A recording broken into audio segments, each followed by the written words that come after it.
I blame me too. And that's how we'll start the EST right. Hangout today. Welcome to everyone watching on YouTube and EdmontonSportsTalk.com. Hopefully the stream's working, unlike earlier today when I shut down the stream on the Nielsen Show. Matt Iwanyk, Tom Gazzola, Don Ellis with us here today. Don, thanks for coming in and joining us. Thanks for calling me. Happy to be. Contemporary Office Interiors is the company you were with, and Correct. you guys were very gracious in supplying us with some beautiful furniture. Don was scouting out the new digs. Yeah. I I saw. was scouting out the new He's digs. one of the few people that saw what this place looked like before it became what it became. I saw it with the carpet and lots of potential there. So we're happy to help. We missed having you guys on air, and glad everybody's back. And we're just happy Contemporary Office Interiors could help you get up and run. There's lots to. We'll get into a lot of sport and things like that. The Hangout brought to you by Mott's Clamato. Caesar available in both original and variety 12 packs, a great pack size for entertaining and hanging out with friends, like we're doing in the EST Hangout. But I just have to when you sent me your website, and I went on the website coi.bz. Correct. So Contemporary Office Interiors.business is how I read that. That's it. It's beautiful stuff you guys have. If anyone's looking to redo their offices and get some stuff in, it is unbelievably great. Yeah, I thank love you. what you guys have. We're a certified Miller Knoll dealer, and it's an Alberta-owned company since 1968. And we're in Edmonton, Calgary, Winnipeg, Vancouver, and Toronto now. So if you need any help getting an office set up from one office to a skyrise, we can look after you. They have those up and down desks. You have one of those. I have one of those Don too. hooked you up with one. I know. It's pretty sweet, actually. They're quite cool. And they go, I'm not a stand-up desk guy type thing. I actually use it the other way. Oh, When I okay. want to put my feet up, when Get I want low. to talk to someone, I bring it lower, and then my feet aren't as high up. They're lower. So I use it in a different way, but I enjoy playing with it. So Well, that's always gives good. you a range of motion. It's always good. Is the audio stream working, Tommy? The YouTube audio is working. I'm double checking. I see your text. Thank you, everyone. If you can't hear me, then what I just said was pointless. I'll find out. Let me find out, dude. So is there text saying that the audio is maybe not? The audio on the YouTube video on stream is working just fine. Okay, well, then Yeah. Wait, I'm I'll let listening. you do that one there. We're good. Okay, there we go. There you go. Why are They're you doing guys this all on the fly. complaining? Doing this all thank on you the fly. No, I'm just kidding. Well, they're maybe complaining also because, I really screwed up earlier today. Did you guys hear? Yeah, what did you do? So we were doing the show, and some listener was like, "Hey, I'm watching the show on YouTube. I love it, but I watch it on my TV. And is there a way to get the nasty chats on the stream?" And there is with our program. I have never ventured into trying it yet, so I was like, "Well, let's give it a try." So I threw on the part of the program I need to start getting to it, and I started updating it, and then the internet on the program just went gone. You started updating the program Like in while the program- show is going on. That sounds like a disaster waiting to happen. That's Don. never good. That's never good. But you can't. You can Even only. you know that, Matthew. Do you know how many times I did things at the radio station by pressing buttons while we were on the air to see what I can and I can't thought do you were with like, it? play it cool, No, play it safe, 100%. take no. a step back. No, the best way to learn programs is to try things and play with things. And the problem though is I can't test these things out without. I need chats. I need comments. Yeah, no, I'm so with unless you. we're doing a live video and have people commenting, I can't actually test to see if it works. So I only could do it when there's a show. Now maybe the smart thing to do is don't do during a morning show, and maybe do Yeah. it like the Hangout or something. Yeah. But no, I like trying things. So That's like letting low tide loose in the studio, just pushing buttons random. Oh, that's a disaster too. That's the dangerous. difference is low tide would screw something up, laugh, and call me or someone else like Connor, and be like, "Yeah, I broke this. Can you fix it?" But he doesn't And then we'd touch a lot of buttons. I because remember he knows would he'll- never touch a lot So of buttons. Here's a low tide story. Yeah. And you guys, if anyone want, He's the best. tweet at him about this. He'll laugh about this one. He at the radio station was the only host that could not control bringing guests on and off Hey. the phone line. I wasn't very good at it. Did you do it ever? A couple times. Okay, but you weren't a regular host. But so when we'd call a guest to come on or a contest winner or I anyone, wasn't a regular host. I hosted the like you're game. not yeah, Monday through okay. Friday. That one stings type a of thing. little. Sorry, I'm gonna have to leave. I'm really pissing everyone off today. Wow. I meant Monday through Friday Mr. type A-hole. thing. You also were at home for half of them. Yeah, that's true. So like I'm saying, in the studio That's a good sitting point. there. So you'd call the guests, you put them on hold, and then the host would bring them on the line to bring them on the air. That's a good point. And they'd click the button, and when they were done with the host, they'd click hang up, they'd go away. Every host was capable of doing this, but Low Tide. Except there were times when we had like interns come and he'd do it. But then when everyone else, like, I don't know why he would have, but one time I was like, Al, or I'm teaching you to do this. You're going to have to do it today. And we had Pierre LeBrun on the line. And what did he do? He hung up on Pierre LeBrun. All we got was, "Nyeh." And I was like, okay, Al, we're not doing this again. I got it. It was like one or two buttons. I do remember. I wasn't great at it. I'll reiterate that. And you're right. I did do the show from home a lot. So you didn't have the power. Actually, there was. We won't go into that. But yeah, no. So when it comes to Low Tide, I've tried to get him to learn buttons, and he still screwed them up. Okay. Well, I mean, Dusty would be a disaster too. He can handle those Is things. that right? Yeah. Okay. Like, well, sorry, Al. I'm going to call you out on this one. It's not hard. It's one button. And then a drop button that has a big 4 letters that say drop right next to it. That's all you have to click. Those 2 buttons. Al, I'm going to defend you because I wasn't good at it either.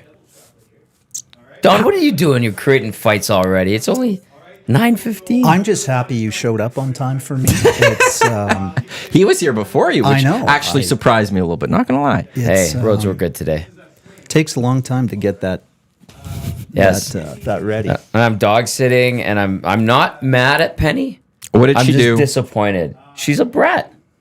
Like, she pushed it. She kind of knows. dog? She knows. She's a Cavapoo, apparently. Oh, shit. And yeah, and my mom treats her like a princess, so she knows how to push it. She just turned 1, or she's about to turn 1. And yesterday I was watching TV on the couch, watching Leafs Sens, and then we watched some other stuff, and she was just like sitting with me. She even stole some Doritos, Don. I wasn't happy about it, but I let it happen. And then I was like, okay, bedtime. And she knows she's good. You go to your house, and she'll go to her cage, you close it up, and she'll sleep on her bed. Usually give her a treat. But she always cries when she's at my place. So I let her stay in my room, and I put her little bed in my room. I did that 2 nights ago. All good. Last night, I'm like, hey, bedtime, let's go. So I put her bed in my room. I hop into bed. She tries to get up, and I go, no, you go to your bed. And then she like looks at me with those eyes and goes over to her bed and lays down. And then all I hear is tick, tick, tick on my hardwood floor. Tick, tick.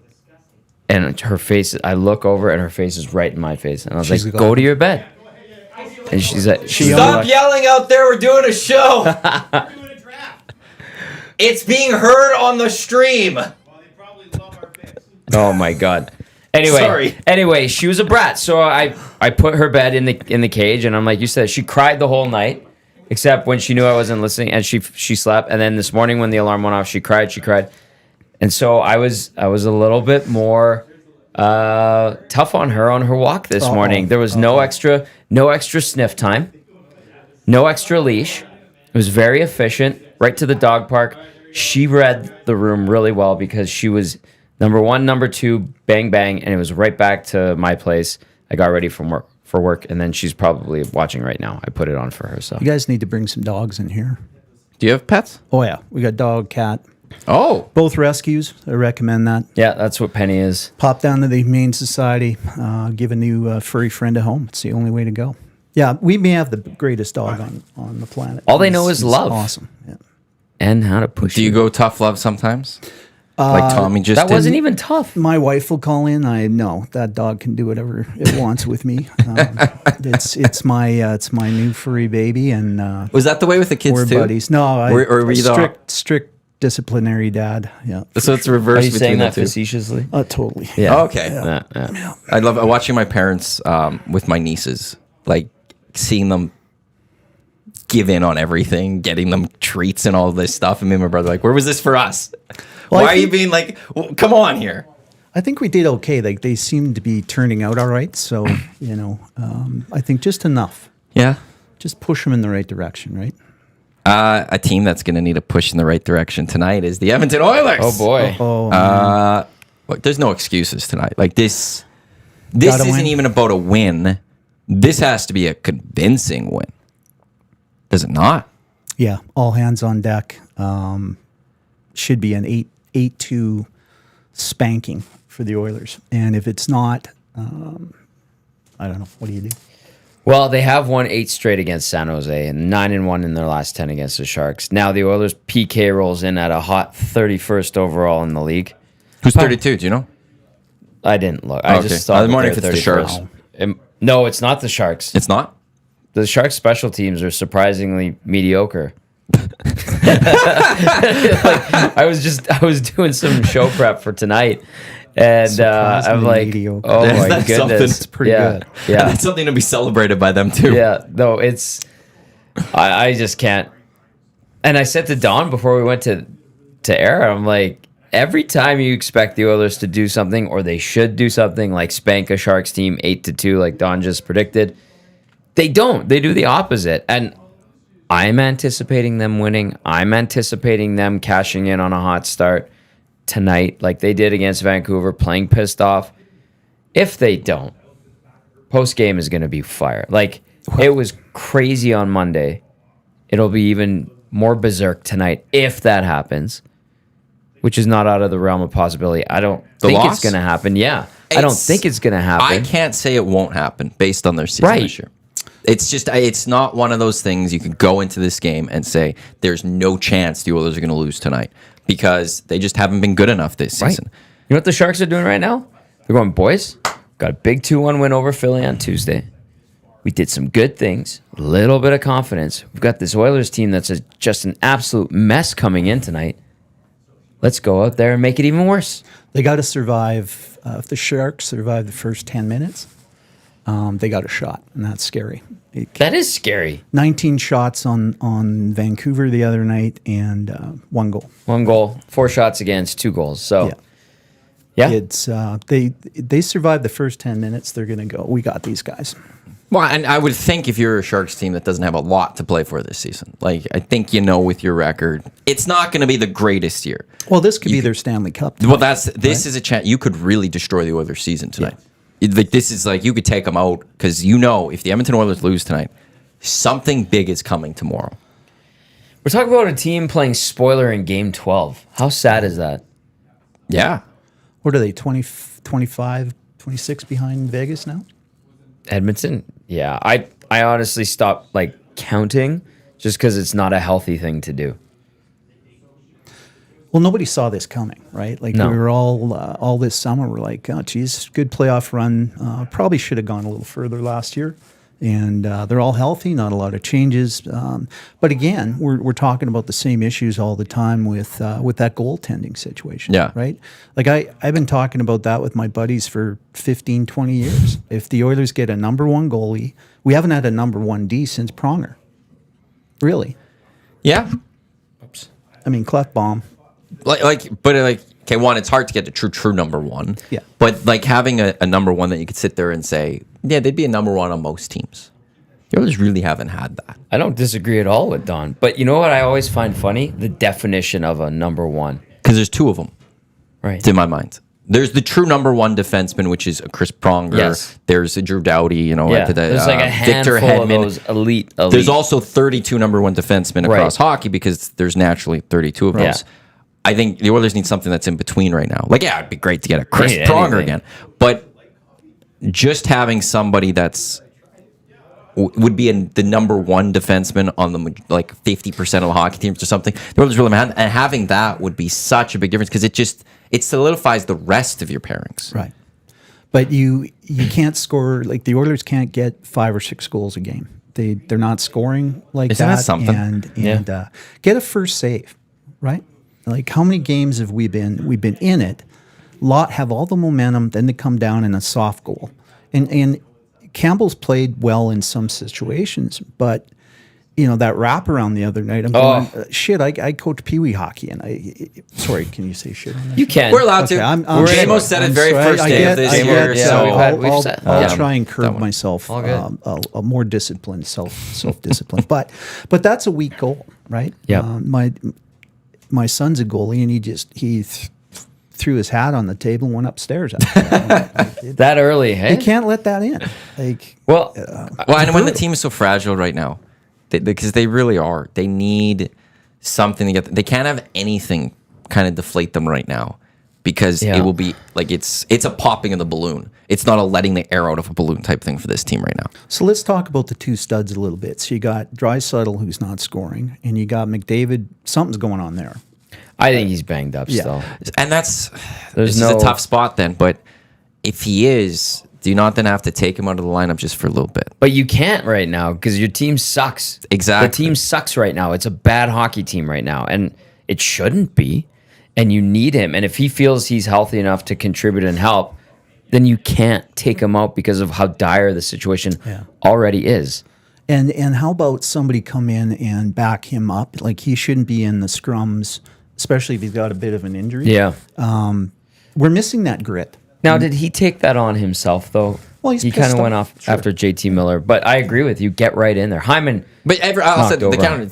Yeah. Everyone else should be pissed off too. Absolutely, That if Connor's being pissed off or something, you should get in there and be pissed off because Connor's pissed off and you're pissed off, and it's just like a big thing of everyone's pissed off. We're all going to be in there, but you also don't touch your captain still. He always leads by example, and he's been skating really well the first period, but then you've seen him drop off like he never does. So I hope he goes out tonight and gets 3 in about 5 minutes, and then lets everybody else take over. That'd be ideal. That'd be fantastic. Absolutely. That's my hope. This should be the medicine for this team when you look at on the paper who they're taking on and what the team has done in recent, maybe not the most recent game, but in some of the other recent games. It's there for this Oilers team to pick it up and then build off of that on Saturday. That's the bigger part too, is if you get a win, it's building off of it and not letting it being a one and done like they've done a couple of times this year. But yeah, you need Connor, and tonight, that's where, like, some people want to blame bottom six for not being good enough. Some people, defense, goaltending, they do have to be better. But at some point, your top players need to be your top players and carry this team out of this. Well, you got to, and that's tonight. I think a team that's scoring 2 goals a game, or whatever it is right now. Yeah.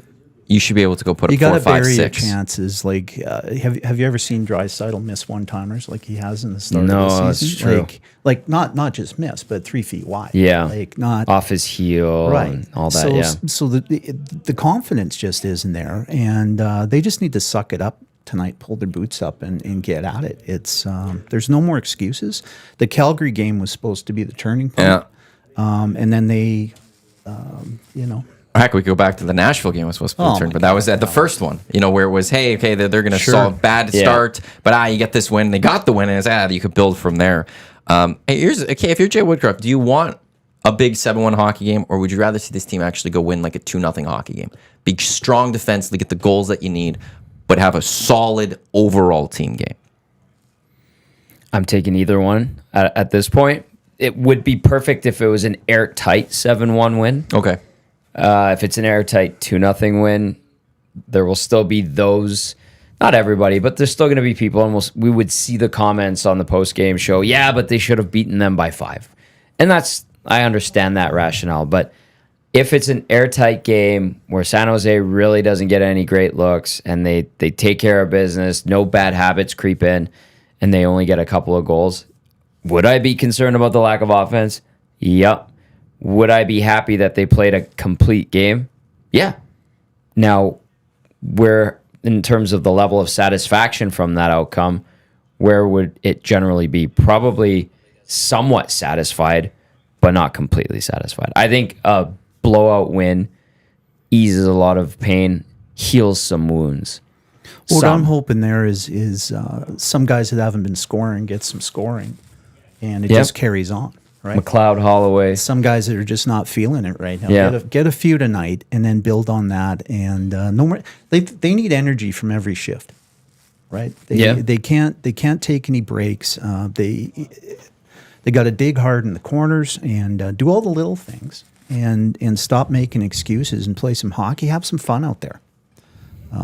It's brutal right now. That's maybe the big thing that they need actually on that. Like, they need to have a little bit of fun, maybe. They had fun. They had a fun practice, right? I know, but on Sunday before they flew to Van. There's just so much pressure on this team right now, and they're probably really thinking about their poor start and the season going away from them. Actually, trying to have just a little bit of fun out there might be something that they do need. They did that to take a little pressure off. Not in a practice though, in the game, in a sense. Have fun in the game. I don't know. Maybe it is, and that's where having a big 7-0, 7-2 hockey game win might be good for them. Is that they could take some of that stress off by having just a little bit of extra fun. Like, not trying to do crazy things, not trying to be like top 10 Sports Center moves all the time or something, but just enjoying themselves on the ice. I understand this. I don't Can know that be how done they in a do that, professional though. hockey game? Yeah. Yes, I understand that. I just don't know how you do that. They got to get. I mean, they got to get some saves. There's nothing more deflating. You know, like I still play rec league hockey, and there's nothing more deflating than you're busting your butt and the goalie lets in a stinker. Well, let's get to that, and that's time now for Movers and Shakers. Brought through Marco and Mike Realty, Realty One Group Insiders. Buying or selling, give Marco and Mike the old PTO contract and let them prove to you why they're the best team for the job. You won't be disappointed. MarcoandMike.com. Who should start tonight? Is it Stuart Skinner, or is it the guy they called up in Pickard? Go for it, Don. Well, I'd put Skinner in. Would you? Yeah, it's great that the kid's coming up, and but they need to win this game. And if Skinner's their number one goalie, you get him in. He needs a win for some confidence too. There's no more excuses. Like who's ever playing well, and if Pickard goes in and he plays well, put him back in. Like goalies need to get some games in. That play a game, sit a game, play a game. That's not how they're wired. If they're playing well, they want to play until something happens. So I would put Skinner and get that confidence going, and let's go. Now, Oilers skate at noon Mountain Time, by the way. Yeah. So Okay. two guys and a goalie with Dusty, Gager, Cass. Hopefully we'll get some updates from San Jose on everything that's going on with the Oilers lineups. But again, noon for the Edmonton Oilers being on the ice, noon Mountain, 11 Pacific. I'll start with this. Don, I'm with you on getting Skinner going. It's going to be his net for sure. Now, you mentioned something there that I'm like, okay, if Woodcroft wants to motivate Skinner, but throw something at the team, a bit of a wrench into the plan, a guy who is playing well is Calvin Pickard. He's red hot down in Bakersfield. He's in a very familiar environment in San Jose. If he gets to start and gives you a good one, what if he has a bit of a groove going and he gets to start in Seattle, and then that motivates Skinner to wake up. And when he gets back, Can't argue But- that at all. I'm totally fine, in my opinion, of going with Skinner and saying, all right, man, this other guy, Campbell, he's gone. He's down in Bakersfield. Yes, he had a great training camp. Yes, he started game one. It's your net. I'm okay with that. But if you're trying to build on momentum, Pickard does have some at the AHL level. I think he would slide in. He's a veteran guy. He's been around a long time, played for a bunch of different NHL teams. Hasn't really played in the NHL in a few years, but Maybe that hunger helps. The fact that he hasn't been in the NHL a long time, and when he goes in the net for that first time, he's like, I don't want to go back down to Bakersfield. I want to finish my career in the National Hockey League, and that fires him up. yeah. And it's a team defense as well. I mean, you look at Vegas; they don't have a really superstars on that team, but they're deep. Their D is big, and they play team defense. So they won a Stanley Cup with a number 5 goalie last year.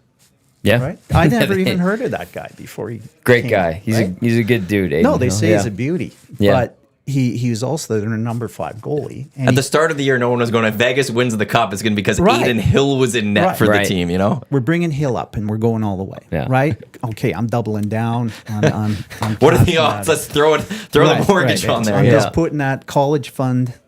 Here you go. But if you look at where that team is right now after coming off a Stanley Cup win, first place again, and they play, every single line plays with some intensity, and they all play defense.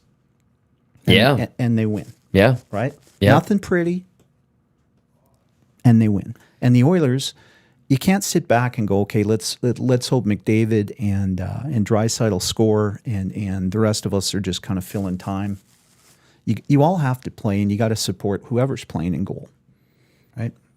You know what Vegas does? They score a lot of greasy goals. Stinky goals. I like stinky goals. How many of those have you seen from the Oilers this year? Like 3. Well, Sam Gagner has Sam them, Gagner, right? 2 and 1. How does that not fire everyone else up to go do it Right. too, right? Like after that goal, with that you're making that comeback, you come back falls short, but it was Sam Gagner starting it because he went to the net and got a greasy goal. It was. I appreciate greasy goals. They count too. Who's one of the better Oilers of the last 20 years that is beloved? Ryan Smith. Yeah. And how did he score a lot of his Well, goals? Zach Hyman does it too. I know, but like you need that's what you need to go Don't do. pass up shooting Right. lanes. How about pass up shooting. Craig Simpson? He took an absolute beating in front of the net for the Oilers. And Yeah. little tip-ins and stuff. Like Put our big D in front of the net on a power play or something, right? Vinny DeHarnay? Anybody? Put Vinny in front. I remember when Chara went in front. 6'6" body. Yeah. When Chara went in that playoff series, Bruins and Leafs or whatever, Yeah. and their comeback, like that, it's a weird seeing that, but it's also kind of like, well, why don't more teams do that when you have that bigger body and give it a try? I don't get it. Like they try to do all these fancy, sweet passes. Just get some grease. Like they just got to win. Just keep it simple. Yeah. Like right now, get the game simplified a little bit. I do kind of wonder like why Jack Campbell goes down when he did after game he didn't play in to bring up Pickard, and that's where I go. I feel like Pickard starts tonight because of that.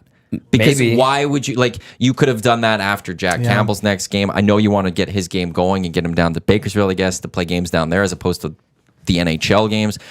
But he wasn't in net in that one. No, and that's where the shock to the system comes with okay, your goalie's being sent down. But then I also wonder if it's because also part two is Pickard starting tonight. Maybe. And no matter, maybe they're planning to have Skinner on Saturday no matter what or whatever. I just feel like because he didn't play Jack Campbell in that last game and he was the one that paid the price for where this team is right now, that leads to me that they have an idea of playing Pickard. I think you said it, the shock of sending a guy who didn't play down to the minors is to also give them an idea that nobody's safe, quote unquote. But there are, of course, a couple guys who are safe. But it's just like, oh yeah, you like this guy? You know how you lost that game? We're setting him down because you guys are absolutely atrocious right now. But he had no impact on that game. I know. Like, that's the part that still is just and I think part of it's frustration too. It is. Part of it is they've lost faith in him as a management team and coaching staff. And then they just said, okay, we have to do something. And the players love Jack Allen. He's a sweetheart of a guy. You're going to the minors, dude. It's not good enough. I don't care that you lost that game in Vancouver. See you later. And everyone's going, oh, crap. It's kind of like, why not do it after the Nashville game? Because they collectively dropped the ball again on Monday. But that's the only reason why I go back to I think Pickard starts tonight, and we'll find out at noon. Likely. I'm good with whoever. But that's started. one of those where it's just make a save, like Don said. It was after that next game where it wasn't Gamblinette, it was Skinner that they're making this move because they're going to play Pickard, or they're planning to play him at least in the next couple of games. He's not coming up here to sit on the bench. I feel like he's coming up here to play a little bit. Yeah, they could throw Don in there tonight. I'd be happy with it. Just make a damn save. I wouldn't be able to get up. My knee would go and it would be ugly. But I would just raise your hands. I would up, do. But you would make that save. I would make that. I would hurt myself for the team to get that win. I was never a goalie. I wanted to be a goalie, and my dad said absolutely not.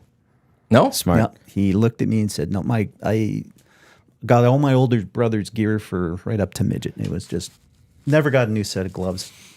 Don't get me going on spoiled kids today.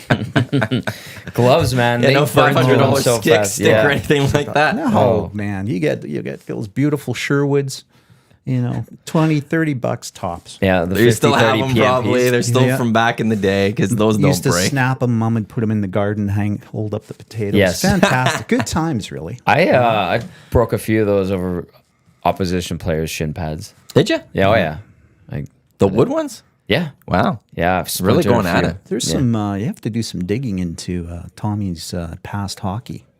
I think he was. I didn't know about that stuff, like the little little jerk out greasiness and all that. okay. Yeah. The only stories we got on here, and there's good stories. We never gotten the good stories really. We just got the time that you played against with Belzy or went against Belzy. Oh yeah, he crushed me. Well, no, Phaneuf crushed me, but it was Belzy was so much better than everybody. Well, Phaneuf crushed everybody. Like he was the double nasty. Dion. But that's what the Oilers need. Like break a stick over somebody's shins. Like, Play pissed off. Play pissed off. Yeah. Well, did you guys like the way that they ended the Vancouver game because at that point they are playing pissed off, but you could look at it and be like, you're just being poor losers at this point because it's like which way do you look at how that game ended with Vancouver and Don, everything go that happened? ahead, because go ahead, Don. You let in that goal. And the team just got deflated after that. Yep. And to end the game, I don't know. You're not really sending a message to anyone at that point. Yeah. Irrelevant how It's they ended irrelevant, that. yeah. Like, good that you showed some fire Where was that in the second period? Where was it earlier in the game? And the coach gets kicked out for chirping the ref. Yeah. Big deal. Yeah. Right? Throw your sticks on the ice. Get mad. If you're going to get kicked out, make it a... Yeah. Do it in honor of Bobby Knight. Bobby you know, Knight. like just Yeah. do it. Absolute. Go that, or you know, just Take throw the a fine. bunch of stuff on the ice and earn getting kicked out. And then I have a lot of respect for Jay. We have a great relationship, but to be like, I just asked him a question. Be like, no, you know what? I told him he was a piece of, you know what, Right. tonight. Well, he also said I wasn't profanity laced. Yes. So that's you weren't swearing Yeah. every second just word be or like, whatever. listen, You're I- swearing every fifth word, maybe. Yeah. Yeah, we've become a little too soft. True. On everything. You know what? I told him he was hot garbage tonight, and I used a few words I Right, shouldn't have, and I right. might have put They it in didn't a want the context fine that wasn't probably or appropriate. something. Maybe I don't know. Right. I don't know, but like, listen, I appreciate the song and dance after from Jay and handling it professionally, but that's one where you're like, yeah, I told him he was But- garbage. If you're pissed off and you get kicked out of a game, Own it. be pissed off in the post game. I like Keep that going. Like that's what people want to hear. Yeah. Show that, and that's I'm with you on that. Well, 'Cause and I- his player got crushed with a crush check just before Yeah, he and did that's it. what got him So mad. That's what got him going. And I think that move too, like Jay getting thrown out, I think that shows that he's trying to be with his group still. And he's doing everything he can to help this team succeed and win. If that means getting tossed, he's getting tossed. I don't think it's in his nature to blow up and lash out and get red-faced and all of that. But that would have been, I think, a good thing to see. To be like, damn, this guy is trying to do everything he can. And I think if he went in and ripped the refs and took a fine and maybe dropped another expletive in his post game, I think the fan base would appreciate that too. There'd be a GoFundMe going to pay Woodcroft's Right, fine. like with I'd Mac T pay that his- one year. I'd pay his fine. Jeez. Right, He doesn't see? even have any gray hair after that game. Like I'd be just. He was, considering how he's had a tough go post game, you could see he's had the 1,000-mile stare, disheveled look, searching for answers. He was kind of had some pep in his step post game the other night. I was like, animated. oh, okay. Yeah, a little bit of pep in his step. Like he didn't seem that bent out of shape. I think he handled it well, but I would have loved to have seen I thought Kevin Pollock was garbage tonight. He's been terrible. That was a missed call. Our guy took a cross check to the back, so I let him know about it. And I also may have said a few inappropriate things. I'll apologize to him later, but I think it was justified at the time. He needs to be better. I shouldn't have handled it like that. Boom. Thank you. See you later. Perfect. And then fans would be like, yeah. That was great. Soccer managers do that all the time. Right. I think they get fined all the time too or something, but they have no problem. Right after the match, they get asked. That was garbage. It wasn't offside game. Manchester United, we had a terrible game yesterday. I don't want to get fully into that, but there's a bad call early. Manager came up. It was offside early. Shouldn't have been a goal or whatever. Like, they have no problem doing it. Yeah. And it's just go for it. Fans Right. want to see the passion from coaches and players too. Yes. And if the fans are upset, they would love for a voice of theirs to share that. And that's the coach. There's no one else it's not the media that's going to, they want to hear from the team saying that this is garbage. And the refs don't get held accountable at all. You can't say anything. Oh, to there's them. playoff assignments. Yeah, That's yeah, but we don't know who's going to get. There's playoff assignments done. Don't get me going on the playoffs because the whistles go completely away. And look, we've all been at rinks where you see the young ref getting abused. There's no room for that at all. Yeah, that's like right. that. But when you're at a professional level, if you can't be criticized for missing a shot or something, like respectfully, Yeah. right? But it's all hands off, and Gary Bettman is like, you say anything, you get fined, you get all the things. Gary, like he did in the spring, said the officiating has been the best it's ever been. I think I'm paraphrasing him a little bit, but I remember during the pretty playoffs when he had his State of the Union, and I was like, did Gary Bettman just say that the officiating has been great this year? He also said when the digital ads got released last year that the fans were loving it, even though it was glitching all over the place. He was goes, so the bad. reviews are unbelievable, and everyone's like, not a chance. So Gary is. And I just Here's what Yeah. I would like to see with the NHL and the refs is that to the accountability, they do this in baseball, they don't do it in hockey. Have them at times be open to having to talk to the media. And it's not the whole media. It's not like in Pool reporter. baseball after it's a pool reporter. It's one person goes on behalf of the media. They ask the questions, and it's not supposed to be like who is the Mark Wallace or whatever it is, Michael Wallace. Michael Wallace. And back in the day, I'm not talking about him, like really going to grill you. It's just going to be like on a certain play. What did you see? Why did you call it this way? Have them have to answer to what they were thinking and seeing in that moment, and not hide. Where the NHL just goes, yeah, no, they got it right. It is good. Send one reporter on certain, and it doesn't have to be after every game. Most games are fine, but when there's a big moment or a controversial moment, have them have to be held accountable by having to just answer for what they did. Yeah. Why did they make that call? What were they thinking? What were they seeing? The players have to answer. The coaches have to answer. GMs have to answer. Why shouldn't refs have to answer when they're also part of this game? And I'll just throw this, the extra part of this is too, is even it's just gambling. Like, if you're going to embrace all of that, people are going to want to know, why did I lose my bet tonight? Go ahead, Don. Sorry, why did that player get suspended for 40 games? He wasn't even that betting one on is- that. It was like a proxy bet. Oh, Proxy I don't know. That system. one is a weird one. so you got a sticker of a gambling site on your helmet. Like, Flames and holy Oilers God, both have Play painful, Alberta man. on their helmet. So apparently, I think one of the things is he was a proxy and somebody used his stuff to bet on hockey games. Okay. That was it. So it was in his account or something. Like, but we're going to hear these stories more. Yeah. Oh, yeah. They're We're going to seeing keep it in the coming out. NFL. How many guys have been 100%. suspended for like the season this year? There's a handful of guys. Yeah. Now, That was Movers and Shakers, brought to you by Marco and Mike Realty One Group Insider. That was back from our conversation with goaltending. Marco and Mike.com. Sorry, what were you going to say? you're all over it today. All over. What? I have to wrap up the segment I know. and stuff You gotta there. pay those bills. I wanted to say something about the refs. Well, but- go continue. No, because the Movers and Shakers are about goaltending.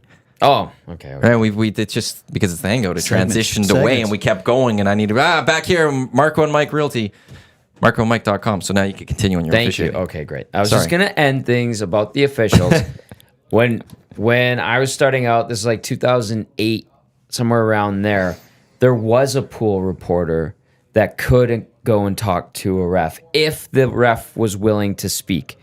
I remember one instance. I think the year that season, Jim Matheson was the designated pool reporter. Something happened. I think it was right at the end of Mick Magoo's career. It was not the Dallas game. Okay. So this is like 2008, 2009. That game happened like 06 or 07. But something happened, and the media, I think both visiting and home here in Edmonton, said, hey, we'd like to find out why so-and-so made this call. And Matty went and talked to the refs. And he did an interview with them and got some answers and got some quotes for everyone to use. That was the only time I remember a pool reporter speaking to the officials post-game, and that was 14 years ago. I haven't heard of it happening again since. It may have happened, but and I don't even know who the pool reporter is, if there is one anymore, because there's so few people in the press box now covering these games. And like the home game Saturday afternoon against Nashville, it was so quiet in the press box and at press level on press row. Because everyone's getting ready for the Golden Bears football game. That's right. They're getting ready for the Golden Bears football game. But if it's so quiet here in Edmonton, what if you go to Denver or you go to, let's say, Washington, Florida, Sunrise. like, and when I was still traveling with the team, which was 5 years ago, those were quiet press boxes. You'd be stuck with the AP reporter having to do it. Yeah. Because that'd be like the only person almost there. And maybe Sandor knows, or someone knows that there is a designated somebody that can go and speak to them. The change, like you're at the start of that, you were saying that if the ref wanted to speak, and that's the change I'd make with the NHL. Though. Yeah. No, like there should have to be like certain circumstances, like if it checks this or this or something, but not every game. But there has to be more. If the media sits there and goes, "This is the story, part of the story of tonight," fans want to know. They have to make the ref available. Like it's not a choice. That should just be part of your job responsibilities now. Right. It's got to be more than Ron McLean on Hockey Night in Canada defending the refs all the time. Yeah.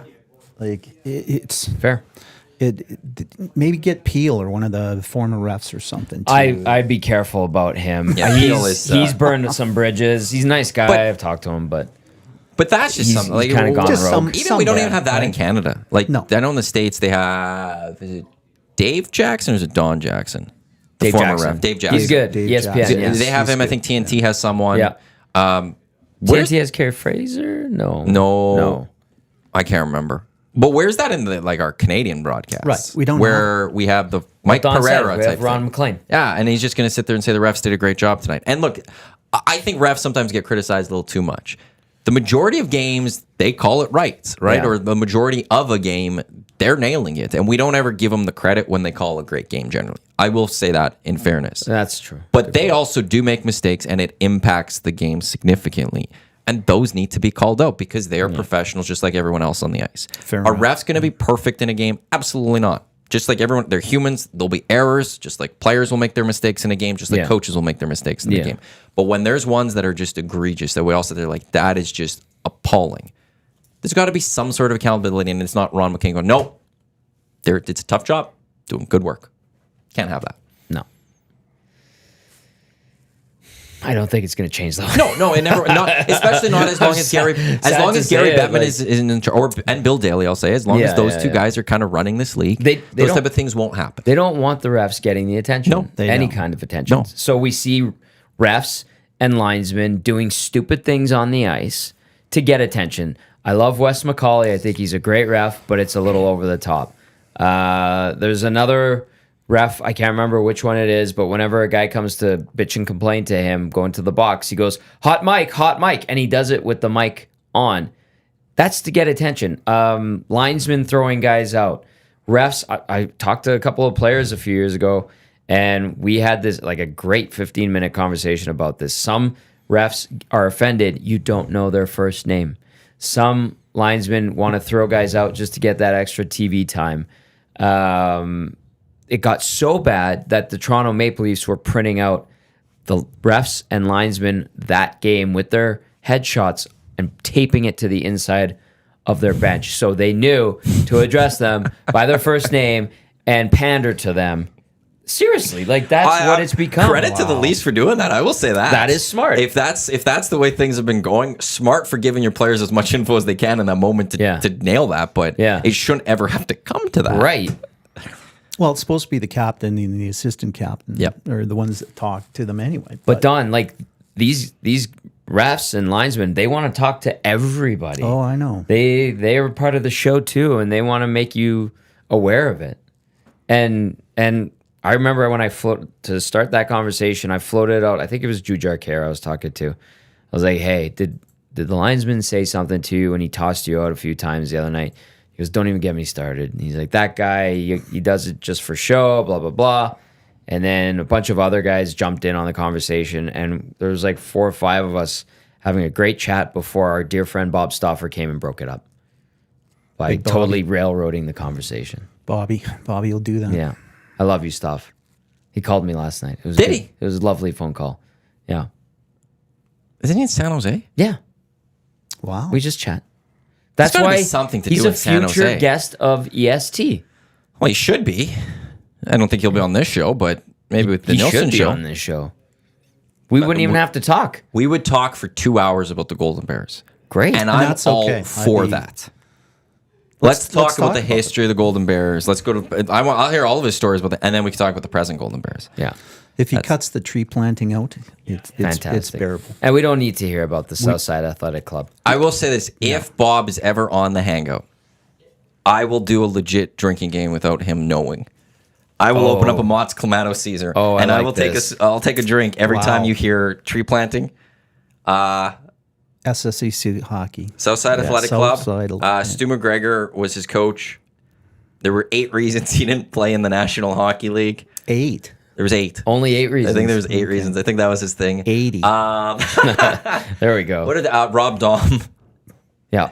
If any of those things get mentioned, I will take maybe not the Caesars as much because I will find something else and I will do that during the show, but I won't tell Bob I'm doing it. Fantastic. He'd pick up on it though. You think so? Yeah, he's pretty perceptive. I guess to it that can't stuff. just be a shot then. He'd be like, Matthew, are you drinking? So I guess it would have to be something like that. Yeah. And I'd have to just take a swig every time. Yeah, and put it Well, in a but coffee mug. it'd be like just holding it. And it just, when he says that, I just wouldn't have. I'll go full office. I think he'd pick up. on I that. will go full office Yeah. too and stare at the camera as I take a drink every time. That'd be amazing. There's no chance he's listening right now, knows I said that, so He's it's perfect. listening right now. He always listens. If Bob's listening right now, Bob, you got to get to the rink soon. So Yeah. That's Let's go to the inbox, 780-218-9999. Making the ref available to answer questions is mostly about our ego. We want our pound of flesh to say, see you dummy, I knew you screwed that call up. Is that really healthy for anyone? You're going to empower a segment of fan base that it's all about that mentality and it will only fester and develop. Thanks for that text. What do you think of that opinion? here's where I think it's different is that it might actually change people's mind of why something happened. Now, so there's going to be a portion of people that their minds aren't going to be changed and still say the ref's an idiot. And that, But they're yeah. thinking the ref's an idiot no matter what, whether the ref speaks or not. They're just going to say the ref's an idiot. Yeah. But there might be some that sit there and go, oh, the ref said that they saw this, this, and this. I kind of can see where they're coming from. They screwed up. I could live with that. Like, I go back to the baseball steroid era. There's a reason people still don't like Barry Bonds to this day because he never apologized. Right. Now, he never officially tested positive for anything, but he never apologized. And there were other players like Giambia, I remember, for instance. He got caught. He tested positive. He said, I made a mistake. I'm sorry. Yeah. And eventually people got over it. Like, hey, you knew you did wrong. You admitted it. We can move on. And, Yankee fans still love Giambi and stuff like that. And Great trapper. it's... That's right. There's a moment trapper. where maybe the ref doesn't say, I screwed up. Maybe some do. Doesn't have but to maybe be that, it's yeah. this is what I was saying. I was looking at this player over here. I was seeing this, and in the corner of my eye, I may have missed this, or Mm-hmm. this is what I was seeing. And there might be a portion of fans that go, I get it. I'm still not happy with what happened. I'm not happy with the call, but I get now why it happened the way it did in the game. Yeah, I Yeah. think an honest response like that would be good for people to hear, because we're watching it on TV or live at the game. Yeah. And you've got a different perspective where you are with the ref, and you're right. You just, hey, I turned left. I should have turned right. I missed it.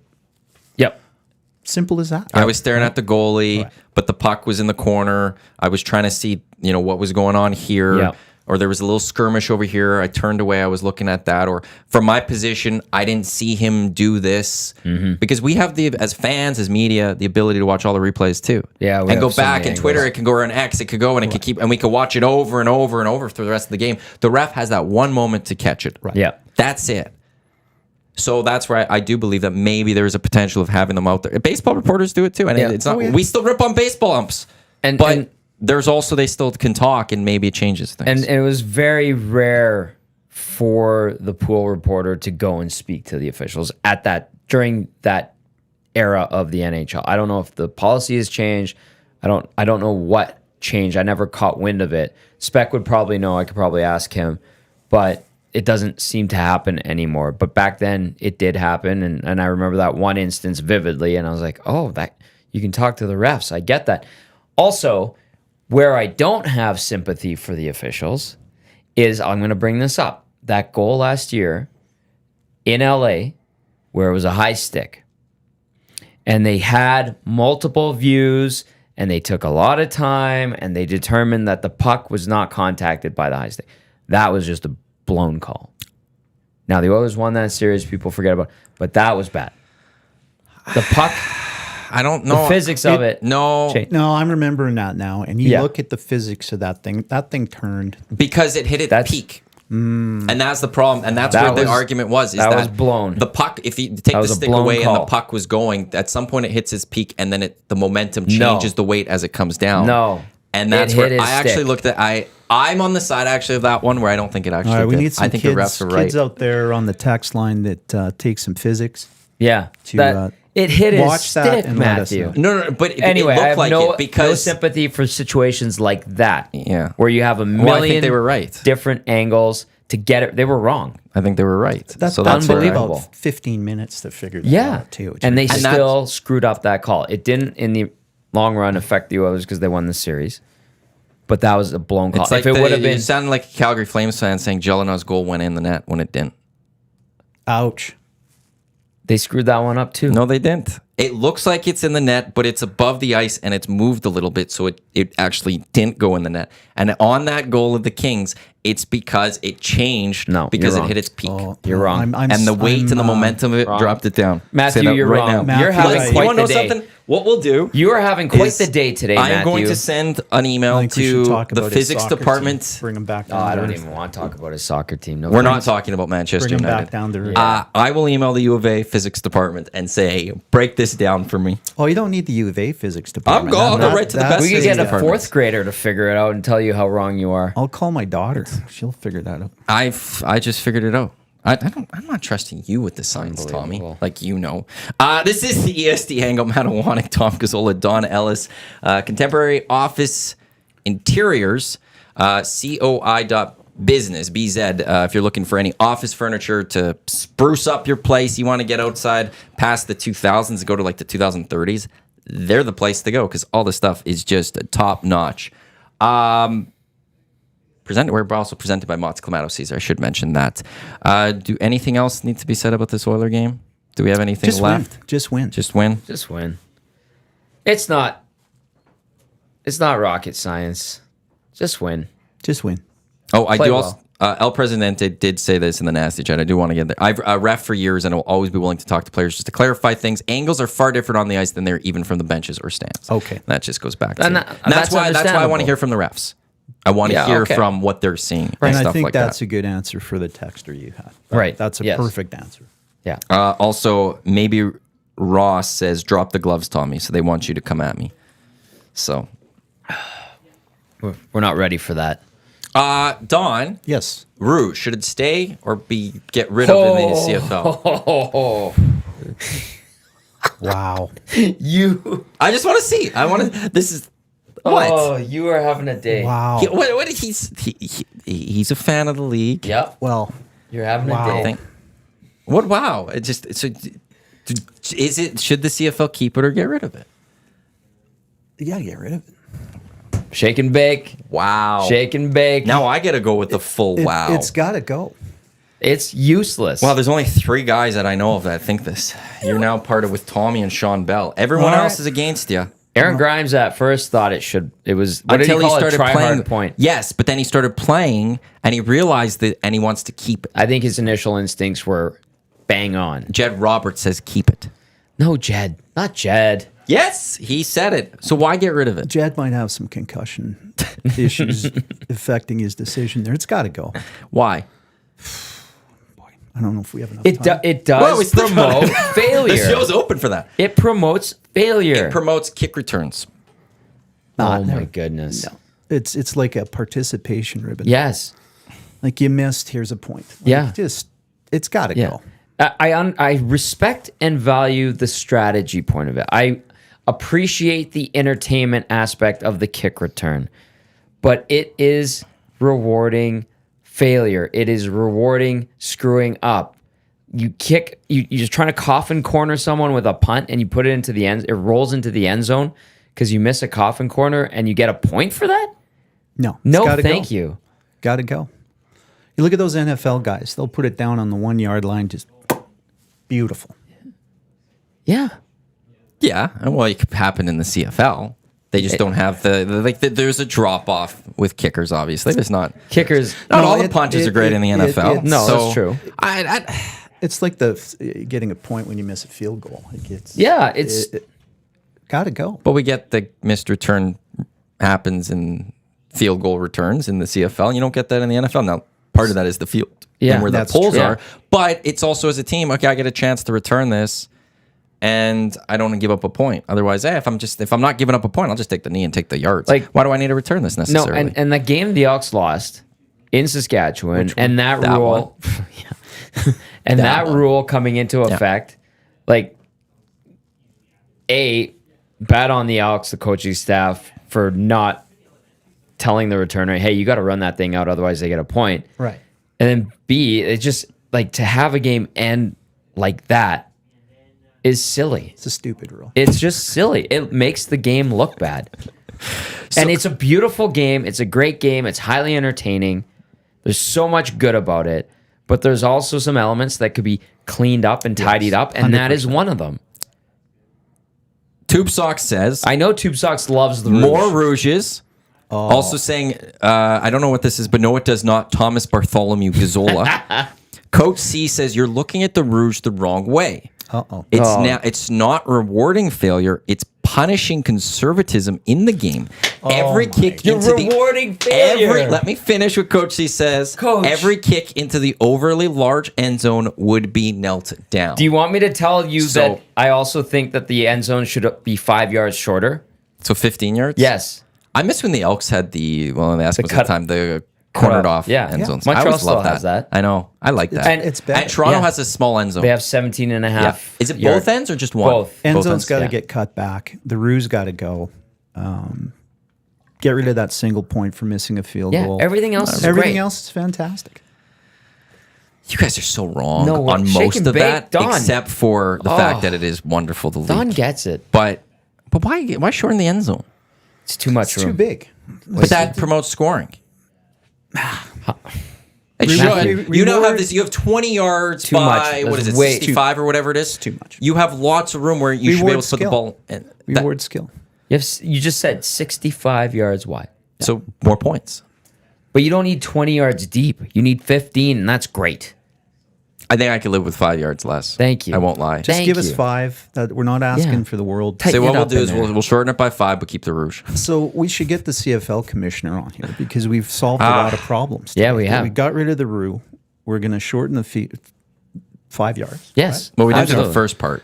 And get rid of that stupid single point. Yeah. Well, that is the Rouge. Because you're rewarding failure there too.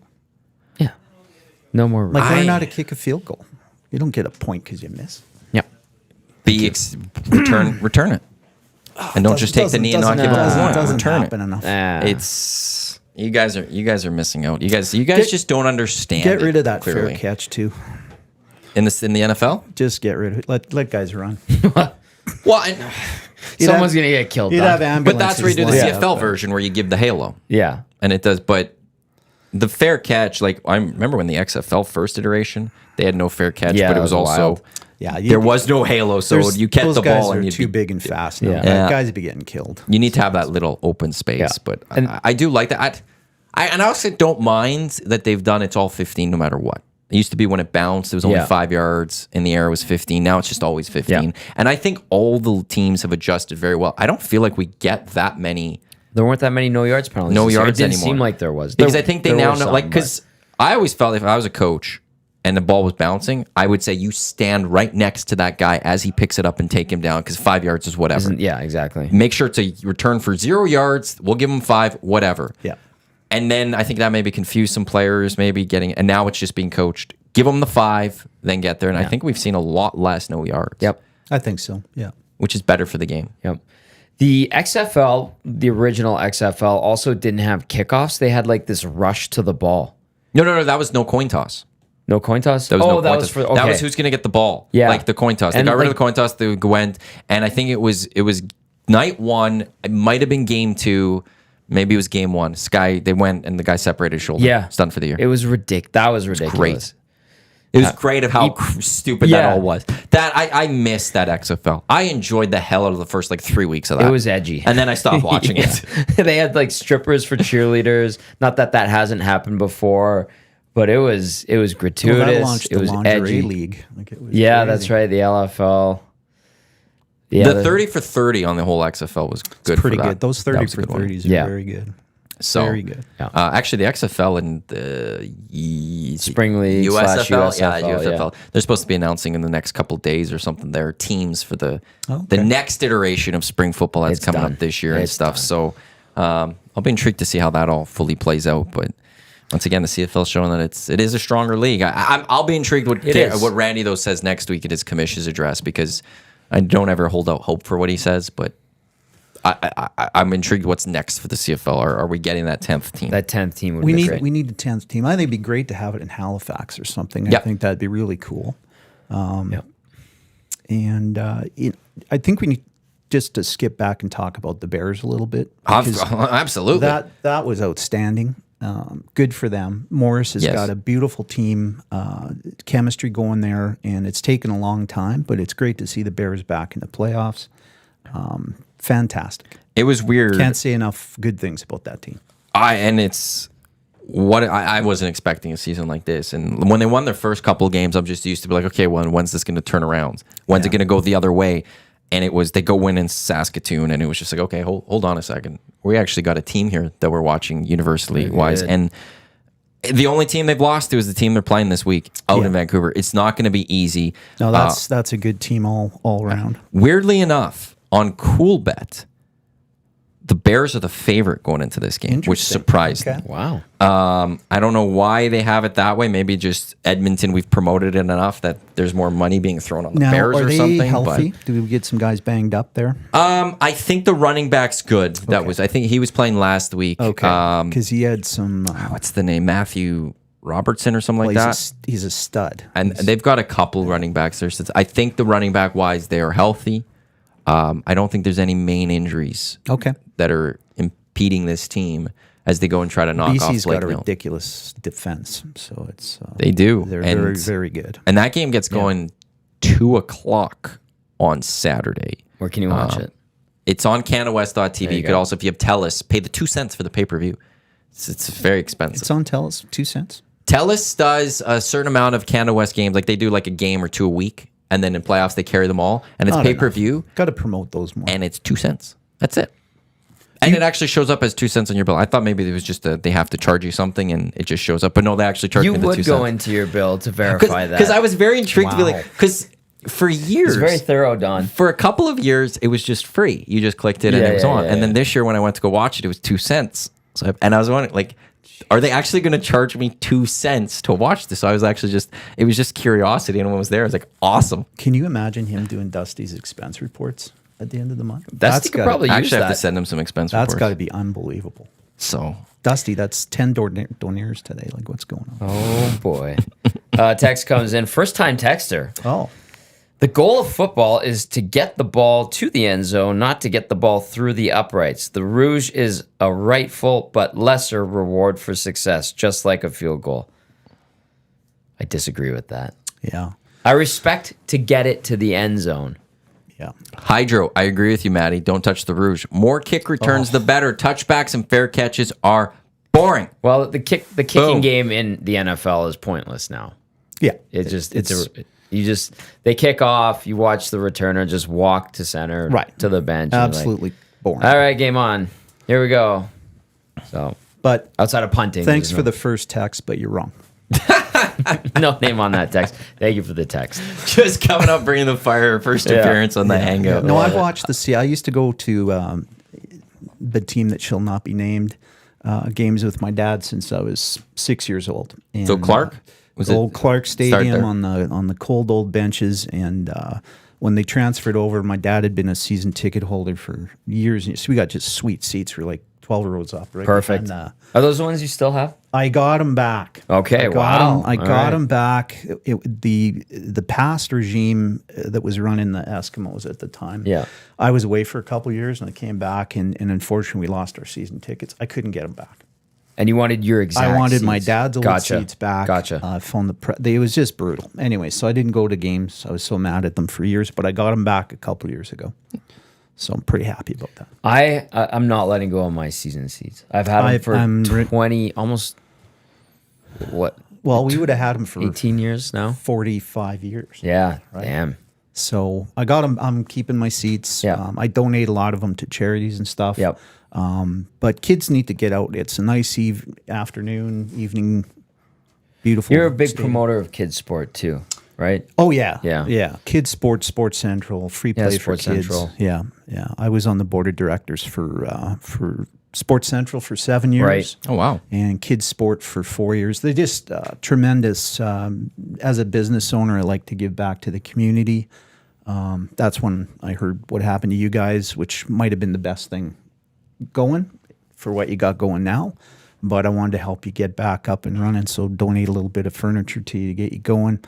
But for people out there that got kids playing sports, and I was fortunate I could afford to put my kids into whatever they wanted to play, but it's so expensive now for one kid to play hockey, let alone if you got 3 or 4 little kids at home. Right. So Kids Sport and Sports Central do tremendous work in our community, so all kids can play. Yeah. Every kid should have a chance Every to play kid, sport, every whatever kid. sport they want, and it's not about whether they're going to be professional. Like the Alphonso Davies stories is amazing. Oh. That he got through free footy, and look at him now. Playing for Bayern Munich, probably going to go to Real Madrid over the next couple of years. But it's not about just trying to find that big star that we might know. It's about just kids having fun and enjoying their childhood by being able to play sports. Yeah, Sports Central got Alphonso Davies' first bike. Yeah. So when his family first Right. moved here as refugees, so he rode his bike to soccer practice, or I guess you call it football, right? That's something. I go back and forth. Okay. It depends. Like it partly it depends on the mood. He's going to that's soccer practice to me. Soccer practice. But I would say he plays football. But it's a pretty cool story, right? They give 3,000 bikes. They fix up 3,000 bikes a year for kids. Seriously? Yeah. Their bike shop is unbelievable. If you guys want to go down there sometime, I'll buy you lunch. It's an old renovated transmission shop. It's the third largest bike shop in Alberta. And where are they now? They're just on Wayne Gretzky Drive. so Yeah, they're still right they're by over the that old spot. Okay, Coliseum. yeah. They have two buildings there. So the one building is their bike shop, and the other one is sort of their hockey gear and all other sports. Okay, they're still over there. Actually, they've done some nice things in that. Like there's that whole Tim Hortons that they put next to it that was never there when Coliseum was open. Yeah. It's a nice little addition to that spot. It's a bit of a rougher area. But, Yeah. Well, and then now it it comes is. down to what happens to all that land. Yeah. Because there's more. I think there's movement a little bit on the horse track and the casino. Oh, okay. We're changing that one a little bit, but that needs to be dealt with, and the Coliseum needs to be dealt with, and figure out what we could do with that land. Sorry, I was just someone Yeah. picking up their prize. I sent them the picture of our new studios, the building. It's very nondescript. Colton, just walk in, second floor. Well, we had someone come yesterday to pick up a prize. Well, once she walked in and she said she was on her phone. I was like, "Hi," and she just put up her finger like 1 second. I was like, "Oh, okay." Well, you walked in here, I guess. But Excuse me. It was like she said, like, yeah, she didn't know where she was going necessarily because like outside. There's nothing that yeah, says we we're should in put a here. sign up. Don't we have the option We're to put a sign supposed up? to or something. Yeah, yeah, yeah. Well, you got all this and then once you come beautiful in, wrap in here. You get yeah, great. we were thinking about getting us. I don't know where we are with that one. So some sign is good. company Some call ones. Dusty and see if you can. Well, they do. Help them out. The William Huff, they does do it, this. yeah, yeah. And Oh, they're, William we're Huff, supposed to maybe get, fantastic. and they even offered, and we just haven't done anything yet. Do it. We're really go-getters apparently with that type of stuff. Get There's one a of lot those of big stuff on it. blow-up balloons out there. Or something. Oh, be one of good. those wacky waving Exactly. inflatable arm move guys, whatever. Just do that. Okay, I do want to talk about the Coliseum though. Like, Okay. Yeah. it's time to let go. Well, we Let go. It's getting Yeah. tore down. I know. It is But- time to let go. It was a great arena. Wayne Gretzky talks about it was his favorite place to Yeah. play. I respect that. Create some kind of little park around there. If you're putting in new residences, whatever, commemorate it. It should be commemorated. But it's time to let go because Northlands is a huge piece of land in the middle of our city that, like, I know we have our exhibition and Capital X or K-Days now isn't what it used to be back in the day. So we need the Expo Center to be going, but the track's not doing anything outside of some festivals and concerts every now and then. Do something with that land. So it's time to move on. The And issue is just what and how. develop it. But and also how money wise, and because that's the big issue well, I the don't city know. right now has That's politically. for Like people because in the it's we're still bureaucratic working side on of things. Blatchford as a city and trying to finish Blatchford, Blatchford off, which is supposed to be this big project. We're seeing what is it, 7% hike potentially in property taxes coming to the city. It's need one a- of those things right now where it's like it's hard to. How do we commit Sorta. to trying to find the plan for that? While also having the funds for it Well- in the state that we're in as a city of things we need to do. We got and a that's the city issue. council that doesn't understand business, in my opinion. Don't want to get too political here, but there's lots of good ideas. And you're right. It's a big eyesore out there right Yeah. now. Let's let the developers submit some proposals for it. We yeah. have some terrific architects and Yep. designers in this city. Let's get going on some of these things. Yes. I mean, we shut down, I still call it Mayfair, but Horlack Park, that's shut down for 3 years. Right. What are they Like, doing? I don't Renovations I want and to stuff. I want to Right, hop the right. fence. But and go they out. also, I think one issue with that is they took out a bunch of trees, or that got kiboshed. They're supposed to be taking a bunch, but it's a full renovation of Horlack, but it's going to take But a couple you of could years do and people can't something- get there. I mean, the LRT's over by the old stadium. Yeah, that's the thing. That's so a big. you- That's On why the it's line. prime land. We've got a housing issue, so do something with, Yes. with some to solve the housing problem over there. You've got the LRT right there. Yeah. it's kind of a no-brainer. Sorry, I laughed just because Tube Socks. Have they considered using the track for horse racing? I just find that. Well played, Socks is Tube pretty Socks. funny. Yeah, he's on it. He's on it. But like, I mean, But it, like, because it is with the LRT there, it Yeah. does make it Use prime. We're not. Yeah. It's Use not it. like you have to build the metro line. Is it Right. the metro? Yeah, the metro line to get to Blatchford. Because that would take 30 This is theirs. years. Right? yeah. Well, hey, it the was. Valley Line's going. It's only took 3 years longer. That's it? Only 3 years longer? Oh Yeah. my God. Yeah. That's that. I don't know Good when job. I don't know if I'll ever ride it, like or when I will, because I have But- no reason to I go have that no way. But reason one to day I go. might just go ride it for the sake of You riding would. it. Well, I got nothing to do on a weekend. Maybe a Bombardier. Why Jump don't on. we learn from other? I mean, you see a bridge or something get blown up and rebuilt in a weekend in Europe. Yes. Why That's- why don't we learn best practices and we could knock the Coliseum or the old Rogers down? Yeah. Haul it out of there. I would have loved to just put it on a big truck and send it to Calgary. That was kind of my dream. Great gift. Visual I can't better, remember- I think it was- Visually That was better. a Made Visually that. better had that. Fantastic Timeless. gift. Yeah. It's that hilarious. was- There's that your new was arena, outstanding. Calgary. But get on it. Like Do something. The thing, Right. Yeah. just on that, before we could sidetrack back to sports, the thing, like, This is when we sports. need to do, like, the white mud or yellowhead or things like that, well, not the overpasses, yellowhead, that I understand why, what's happening. But, like, when LA had their Carmageddon a few years ago, where their big highway or something, they shut it down completely for, like, a weekend. They said, as from this day to this day, you can't get on this road. And over that time, they paved it all. Yeah. And that's what I would like, if we ever need to pave white mud, give people ample notice and say, you cannot use white mud from Friday at 6 p.m. until Monday morning at 6 a.m. because we are going to repave this road Yeah. and just tear it up and repave it all at once. Now that's happening and has happened for the better part of the last, I think, 8 months in Las Vegas for the F1 race. And it has been a disaster. And there's complaints like, There's we so don't many- want F1 for 10 years. They haven't had the race. When this race happens, people are going to be like, man, that was amazing. And it's I don't going know. to change their mind. I don't know. But it's been so bad. Like the strip is a disaster. Other roads around the strip are a disaster. They, on one of the walkways in Vegas or something where you could oversee the track, they put up like this privacy film. Yeah. Tourists, like, they want to see, like, it's a perfect shot of that sphere. Yeah. Tourists ripping down the Good. privacy screen so they could take pictures of the sphere and stuff. So, like, Yeah. I think there's going to be bad reviews from this first F1 race I in Vegas. agree. I think there's going to be a lot of complaints about just various things. Did you guys also hear about the sphere? How much money it's lost? Really? I know it costs an extra billion to It's a make. huge money loser apparently already off the bat. And the CFO has quit.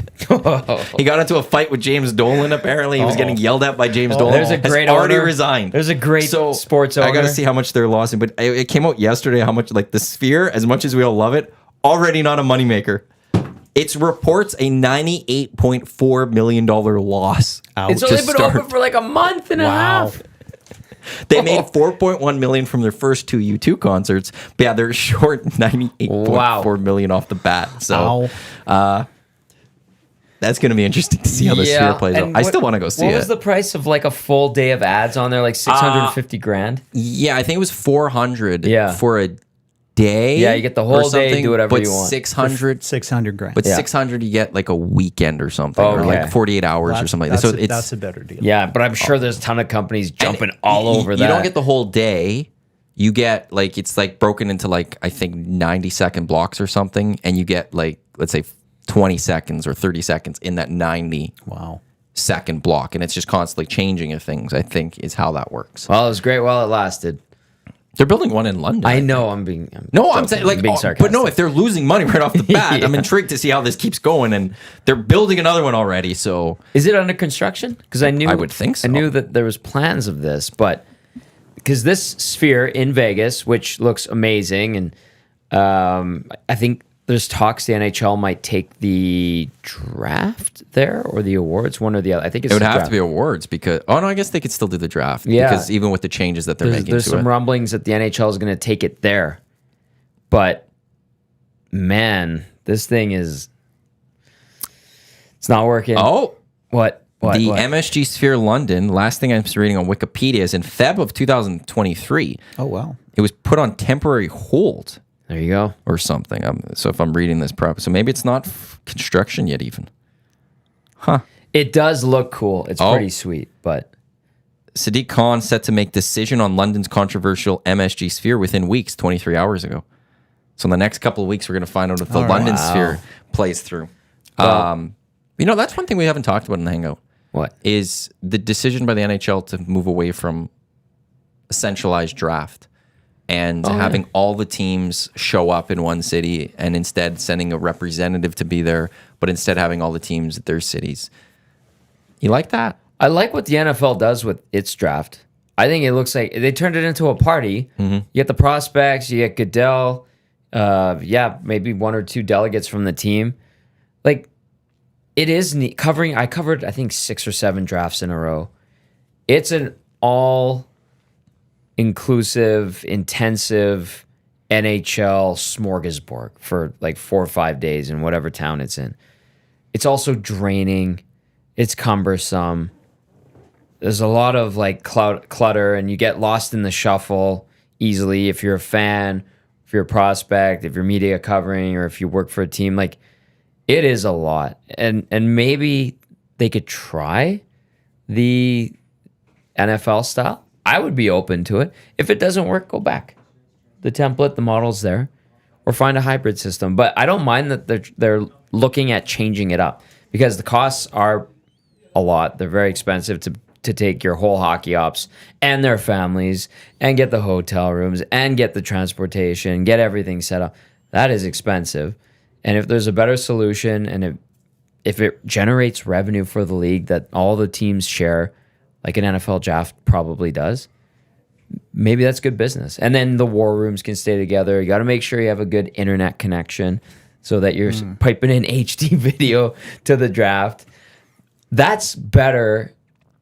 And I think visually it's fine too, because like, will you lose the element of there's Elliot Friedman telling you that so-and-so from the Blackhawks went over to so-and-so from the Capitals and they had a 5-minute conversation. Yeah, you lose that. But usually, I mean, the real insiders, and there's like 5 or 6 of them, let's not kid ourselves, they're getting the texts, they're getting the phone calls from the guys in those war rooms anyway. So you're going to be getting that information in real time. And you might not be seeing them on the draft floor trying to make the move. I remember Peter Chiarelli with his guide going over to Glenn Sather at the 2015 draft in Miami and being like, we want this. And they were talking about the Cam Talbot trade, and they made it happen. Like, sure, you might lose that, but really, how big of a deal is that? I don't think it's a huge deal. I think you got to learn from who does it the best. And the NFL is the best at marketing, for sure. It's a 365 league. Right. They play for 5 months, but they're a Right. 365 league now. Right. So look what they're doing. It's a good job. It's entertaining. To be honest, I don't watch it. I listen to you guys and other people on radios on it, and I'll watch highlights of it, but it doesn't excite me. Yeah. I guess if my kid was in it, I'd be excited. But Well, and that's the thing. I think there's the issues with this is that the draft picks now don't meet the team right. on the floor. They don't get the jersey from the entire Right. team at that moment. Whereas that's a unique thing the NHL has that no other league does. True. But the flip side is if you do it like the NFL, the draft picks are in that city the next day. Yep. There's a press conference the next day in your city, though, Yep. where, hey, we've got these guys' draft picks, here's their jerseys, and they get the attention where it's just them in the city that they were drafted by. To your thing about not being able to walk, if you do this like the NFL, you have cameras in every single war room. There's no war room that does not have a camera in it. Like the NHL would have to, like, we get a camera in every single one of those. And you'd get the GM picking up the phone, and you'd go, who's he calling? Oh, Yeah, and you get that in the that's NFL. true. Oh, Belichick picked up the phone, or what's going on? And you know, and it makes it more speculation because you don't know who they're talking to. Bet he's playing Candy Crush. I'm just kidding. That's But- the one thing I miss of the NFL COVID, though, is when they did it all at their homes. Yeah. And seeing the different, and then Jerry Jones was in his yachts Oh, on the ocean or whatever, and you're just like, what is this? What am I Well, looking at? Cliff Kingsbury in his that one I rolled beautiful my eyes at, house in yeah. Arizona with his feet up and like, and his loafers. I love that. And actually. that's when I was like, I knew this It was guy's amazing. a terrible coach. Yeah, I'm like, this guy sucks. He's all in it for show. And sure enough, he drove that team into the ground where it Bad. continues to toil. Bad. But Kyler's coming back this weekend. Is he? Yeah. Who's your football team, Don? I'm a Seahawks guy. Sorry about this weekend from my Ravens. Yeah, it's it's been a love-hate relationship for a long time. One of my mom's sisters was my favorite aunt growing up, and she lived in Seattle and got me Jim Zorn cards and stuff when I was a little guy. That's cool. I cheer for them mostly because of her. They got a great look. Like that's part of it too. Like especially the old retro look of the Seahawks. I'm a fan of those. Have you ones. been to a game there? Actually Ravens Seahawks a few years ago. Seahawks beat the Ravens. Your ears will ring for about 3 days. It is so That would loud. be awesome. It is fantastic. They post up on their scoreboard straight up. Yeah. This is how many false starts happen in whatever it's called there now. It's a fun because the fans make Yeah. they put up the stat of most false starts from oppositions in every stadium, and the Seahawks are number one. Because when they're on defense, those people stand up and they yell, they make noise. It's hard to hear, and that causes the false starts. And they just help their defense out so well. It is it's an incredible. Seattle's just a great city. It's a fun city. The fish market, everything. Like The original Starbucks. The original Starbucks. Yeah, I wasn't trying to brand up. Oh, when I'm a came in Starbucks here, guy. But yeah, it's $4 for a cup of black coffee. Awesome. You know what? That's a Sometimes short- I do actually, it too, and I like it. That's mostly all I do. We gave Dusty his first black coffee. So, He's a latte guy. well, so we got him a latte a few weeks ago. Eric gave him 2 shots in it without him knowing, and he got a little wired up, but he loves it now. He Little drinks Americano. lattes. That's Americano is my go-to. So we want him to try black coffee. So, but we got the Gretzky 99 liqueur. Yeah. So we were like, hey, what we'll do is we'll give you, because he's never drank a coffee. We're like, we'll make a coffee. We'll put the liqueur in it because it's holiday season. Did you now make for him us. like a Folgers? So no, I will brought in some nice coffee because You did? I had Okay. do I have Folgers or do I have Maxwell? I can't remember which. I have Maxwell. I have the blue tin. Yeah, Maxwell. I make that for myself because I could drink whatever coffee. I go for cheap stuff when I'm making it. You would get No Name by choice, wouldn't you? Not that because we did this at the old station. We rotated who bought. There was a couple low ones that we were like, we're never buying that one again. So the Now Maxwell you're not or using Folgers. tap water for it, are you? Yeah. Well, we have nothing else. Uh-oh. You see what we've put up with good. over here? Well, it's one day we'll get better. Okay. But Will, when the first day Will came in for the hangout, he brought his own coffee because he's like, this is crap. And I saw him switching out the beans. So I made that coffee for Dusty, Yeah. and I poured some Gretzky into the coffee. And actually before this, yesterday he tried the Gretzky liqueur by itself, Yeah. enjoyed it. It's good. So today I made him the cup, poured them together. He didn't like it. So then I washed it out and I put just black coffee in there. He didn't mind it, Really? Oh, wow. which is really weird. He don't- liked the yeah. Gretzky. He liked the black coffee kind of. Didn't like them together.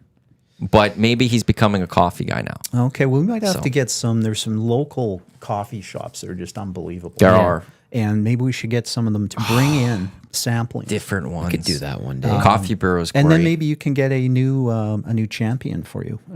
Some coffee shop can sponsor you guys. We can get a trophy There's- made up or Get something. a little trophy made up. I think you could actually buy like the new editions come out or something of the Edmonton Coffee Passport, where it's like a bunch of different local shops, and you go and you try hitting them up. Like Credo's really good on 104th Street Bar Place. Credo Transcend. Transcend, yeah. Fox just opened up on 104th. I have to go check it out. Fox, never heard of that one. FAWKES, I believe. There's one off 120th Street and 102nd Ave in an old. They've redone. It's a beautiful old building. Yeah. I think I know which one. I was there yesterday. I can't think of the name of the place, but it was really good. That's where Eric got married. Eric and Denny. Oh, is there a coffee shop there? Yeah. It is a very cool. And there's a building. little, not a microbrewery. A brewery. but Yeah, I think is that Situation Brewing or is that Odd Company? I think Odd Company. I think it's That's Odd Odd- Company. Yeah, because I That's went Odd there this summer with Reed. It's Glass Cafe by McEwen.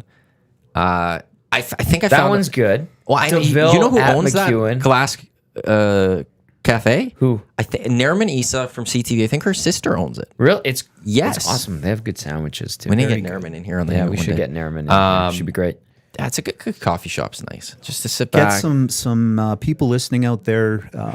Work on some black coffee for Dusty, and fresh water, of course, not tap tap. water. Just that's Could you wrong. imagine if he became a connoisseur?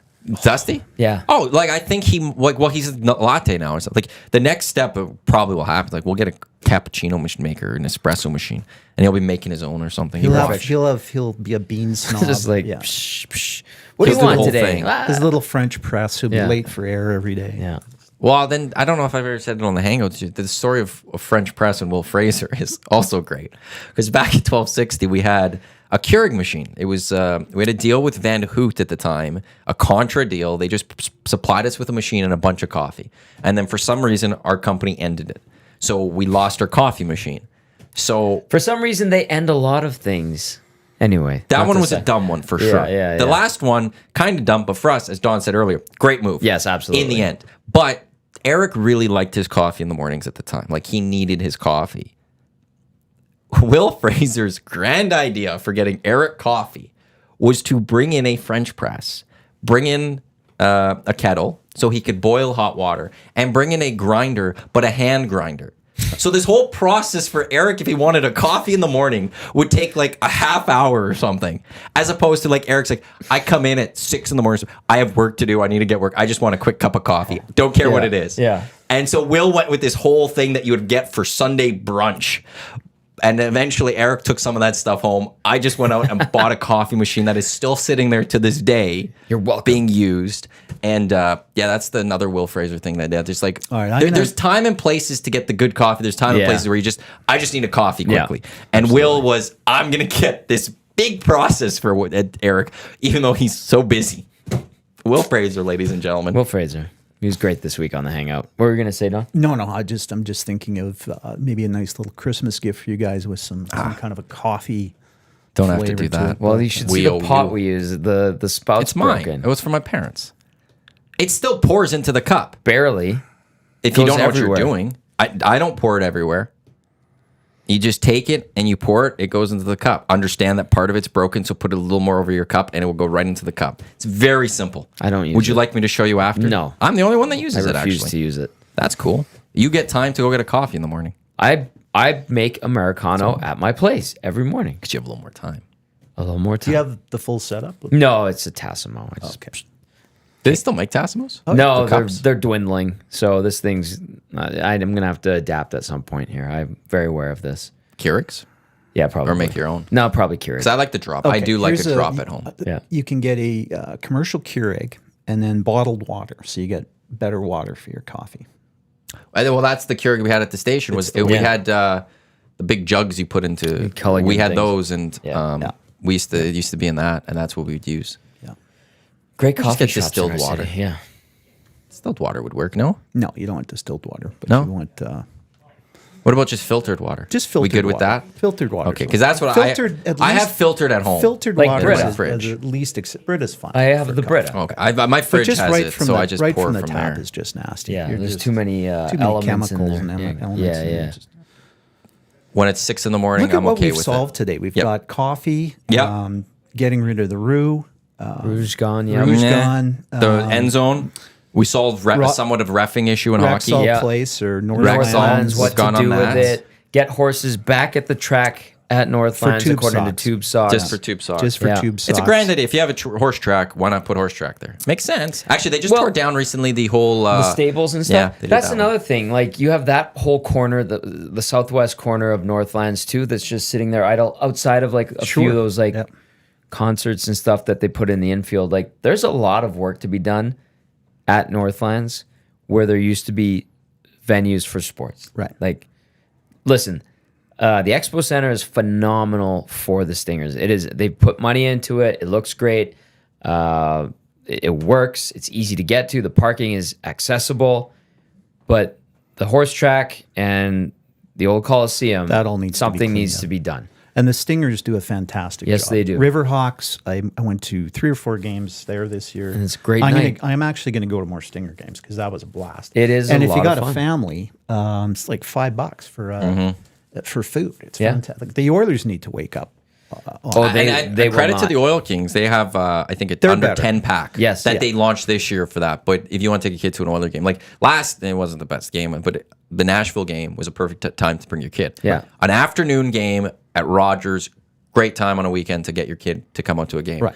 But the price for all of that to do it is just That's insane. it's insane. The Stingers or Riverhawk schedule came out a couple days ago, by the way. No times on them, but the schedule is now out to get pumped for next season. We took our staff to a game this year, Riverhawks game. We were down right on the by where the pitchers warm ups. Yep. Fantastic. Oh, were you in that party area? Yeah. Oh, see, I haven't even gone to that one. You have your own little beer hosts, so little barbecue guys will cook you up a burger, hot dog.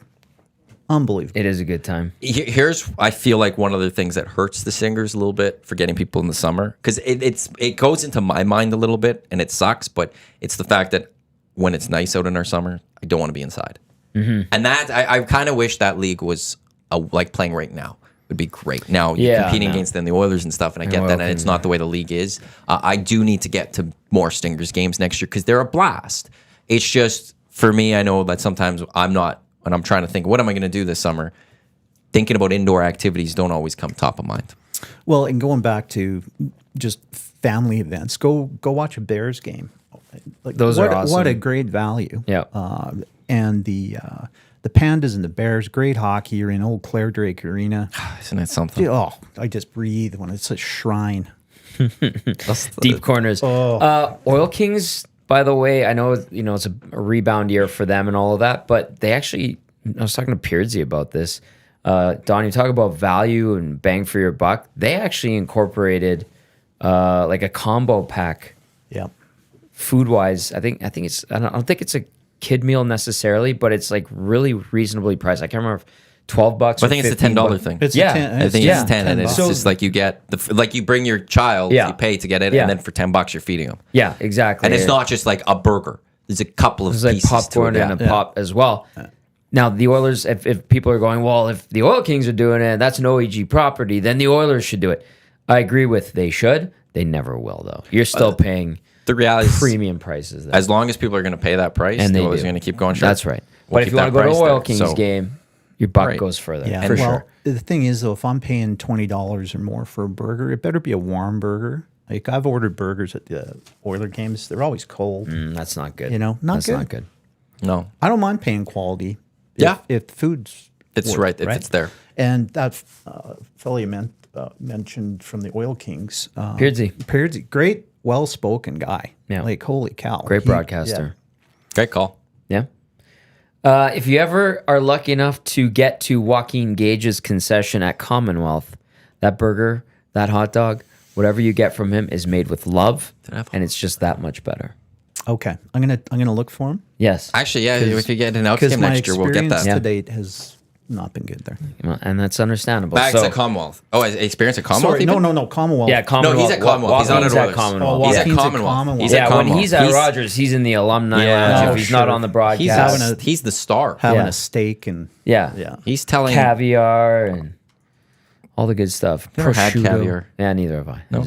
I'm just trying to I talk don't know up if I should Gage a try little it. bit. Well, I'm sure he's had it. Like Of course, he's worldly. He's worldly. He's worldly. But yeah, he's at Commonwealth. He's been doing Okay, I'll all look these for things. him. Okay. Well, best like we'll be in touch when next, and we'll make sure. And 100%. The Tube burgers Socks he made messaged was me so late this season, and we were already Did you gone. hook him I was up? like, we were already gone. And stuff. I was like, sorry, I just missed this. But yeah, no, he'll sling All him right. out there All late right. in the game. You'll get a couple of those. You might and- get an extra one. okay, Now I just want to. Now I want Now a I'm burger. starving. I'm kind of This isn't. We've solved world's problems, but we've also now we need coffees and we need food. Yeah, and we've we solved need a lot more of that. Edmonton's sporting problems today, and the league's problems, and its entertainment choices when it comes to league events such as the draft. This has been very resourceful today. So now the Elks. Let's just go because yes. we haven't really went to them fully. Let's just go on the field in a sense. Should Chris Jones still be the coach of the GM of this team? He needs to be one. He needs to be the coach, but not both. Yeah, In my Let G-Roy take over. sure. Yeah. and I feel like you could do that without actually saying it. Yeah, you could. You could so you don't have to go it on publicly and be like, I'm stepping down as GM. Yeah. You could just go to Giro and say, I'm putting more on you. Yeah. And the GM. And I'm sure Giro does a lot already, but does. I need you to do even more for me because I need to be the coach. And you don't even have to, he could still have the title that we all sit there and go, why is he still GM? But behind the scenes, I agree. There should be a point where you need to focus on more. And me, it's not even the head coaching. The defense hasn't been good enough. Secondary, and that's man. so sad because Edmonton always had such a fantastic defense. He always had such Yeah. fantastic defenses. Right, which makes it even stranger, right? We got a quarterback now, Yep. right? Check. Running back. Check. Running back. Well, Good receivers, We check. still need a beast of a fullback. Well, They haven't replaced Calvin McCarty. No, they haven't. How often have they brought in a fullback this year? Well, or this that's past a good season? question. Because I don't Tanner remember. Green and stuff. I don't remember how Yeah. much. Like Milanovic Leacher was pretty good last year, Yeah. but then cap issues came up, and it was Eugene Lewis signing him and stuff That's that right. caused him to have to be released. You just need a beast that will beat up that line and wear those guys out, and then you can spread things out a little bit. Yeah, more, it's a right? sixth offensive lineman in a sense. Yeah. And the one thing I loved about Calvin McCarty too was every game he'd have maybe one catch, just random catch, but those 8 to 10 yards that he'd get would be so pivotal for that drive. Right. And the ball would just, again, it would be one target, one throw, and he'd always catch it too. There was never the drop or something. He was just so steady in everything aspect of it. But like underrated was just that one catch he'd make a game, which was really huge. Yeah. Get him, pick up some critical yards, Yeah. and just a tough blocking back. It was weird seeing him wrap up his career in Calgary. Yeah, I never liked. But- I didn't like Grant Fuhr going there back in the day. Yeah. It just forget I about forgot that. about Rightly that. so. stupid. What a horrible thing to happen to hockey. Yeah, but Terry Vaughn came up here from Calgary, so suck it, Calgary. Fair enough. Fair There's enough. one. There's one. So quarterback, It something in O line needs to change. Like that's Yeah, that needs to when be you look at beefed the up. offense. If this team is going to take that next step next year, you can't have Trey Ford running for his life all the time. You have to have the protection, and then when he's running, it's because that's the best play or whatever he's seeing. It's not out of necessity, Right. You know, and it's always tough to judge O-line like as fans and media in the CFL because there's no real stat to point to, and it's hard to really go who are the best O-linemen that the Elks should be bringing in. But that's a spot I think we could all look at and go that needs a big improvement. Yeah, it does. Yeah, I'd like to see more promotion from players in U Sports coming on to the Elks and more that Canadian O line again, right? Those early 2000s teams, Yeah. Dan Comiskey, I think, was Right. the only American. right. Everywhere it was complete. Like Right. it was stunning Kevin to have Lefsrud. Right. Kept, Good memory. Yeah. Chris Morris. Chris Morris. Who are we missing on that one? There was Sandy Annunziata. yeah. He came in late. Oh, I'm gonna be so upset with myself for some of the names I'm forgetting. But they're big. Was Dario Romero Yes. part of that? Braunwagen. Leo Groenwagen, yeah. He was here forever, wasn't he? He was here for a long time Yeah. because those early 2000 teams too. Yeah. They were a group that were together for quite some time too. Yeah. And that honestly, when you really think of it, there hasn't been that consistent O-line in Edmonton since those teams. Right. No, it really started to break apart. And they were Canadians. And now there's usually a couple of Americans there. or Celebrate something. that Canadian game, right? You're always going to Yeah. get some Just without the rouge. without the rouge and that 5 yards. 5 yards, shave off the 5 on the end. But you're right, Don. Right? See? It can be done. It can be done. I'm not even thinking about that now. I'm trying to think about this old line that I'm forgetting of the early 2000s that's going to bother me, and Jamo's going to get mad at me that I forgot about it. JMO would know. JMO will, yeah, would know but it's- every single guy. Bruce Beaton. Bruce Beaton. Good for There you. we go. Well, Thank you. Well For done. forgetting Bruce Beaton of those guys. I bet you Jameson was just about picking up Oh. the phone. I bet he was close. I He think- should write a book, actually. He Oh, should, you wanna know he how should many write times a we've told him CFL that? book. Oh, we've told him that. He's got And it was- amazing stories, not fit for air, that would be great Actually, in that book. I'm going to have to yell at him next time I see him. Like there you go. He needs to be working on that right now. Maybe that's what he is working on. I right now. hope so. I hope so too, he better because there's so many great stories, and he was so close to them.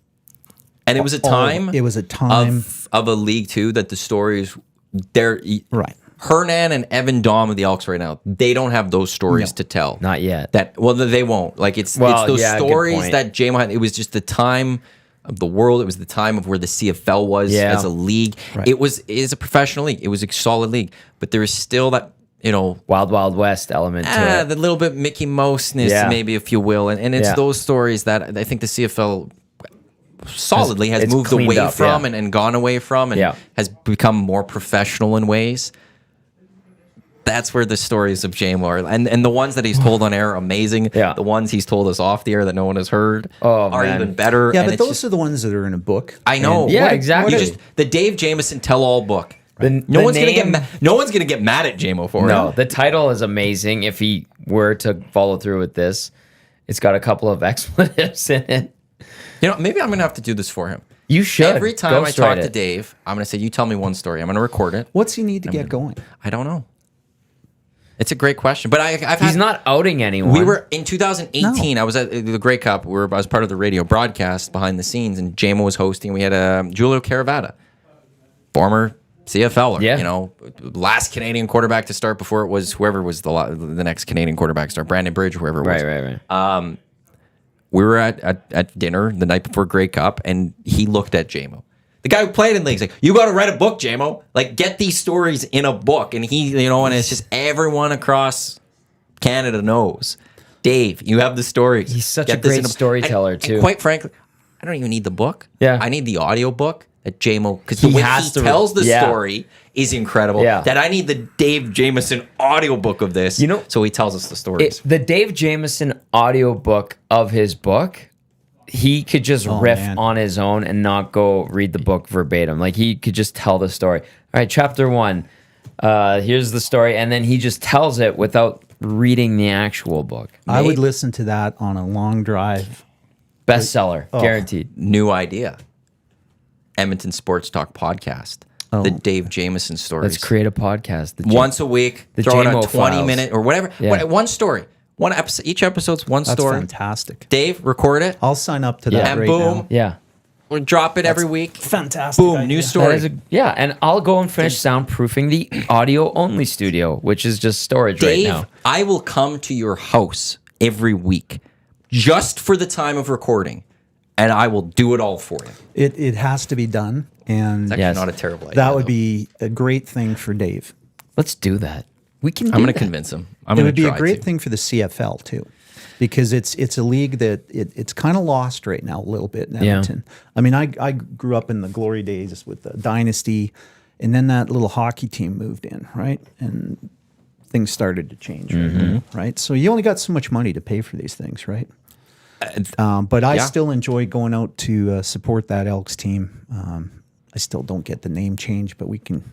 That's a whole other Yeah, I know. story. I don't know. I do a lot of work with First Nations and Indigenous people, and I don't know a single one of them that had an issue with that name.